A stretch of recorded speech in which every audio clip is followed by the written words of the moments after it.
কুমিল্লায় ১০ দিন ধরে জেলা পুলিশের উদ্যোগে তীব্র তাপদাহের কারণে স্বাস্থ্য ঝুঁকি বা শরীরে পানিশূন্যতার আশঙ্কা রোধে কর্মরত সকল ট্রাফিক পুলিশ সদস্য,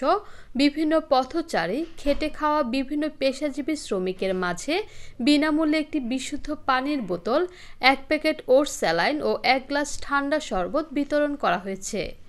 মঙ্গলবার দুপুরে কান্দিপাড় ট্রাফিক পুলিশ বক্সের সামনে জেলা পুলিশের আয়োজনে ও উদ্যোগে উক্ত বিতরণ অনুষ্ঠানে প্রধান অতিথি হিসেবে উপস্থিত ছিলেন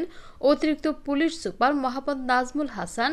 এ সময় আরও উপস্থিত ছিলেন কুমিল্লা জেলা জুয়েলারি অ্যাসোসিয়েশনের যুগ্ম সাধারণ সম্পাদক আরিফ জামান, সদর ট্রাফিকের TI-1 পুলিশ পরিদর্শক জিয়াউল চৌধুরী, সদর ট্রাফিক পুলিশের ট্রাফিক ইন্সপেক্টর শফিকুজ্জামান খান সহ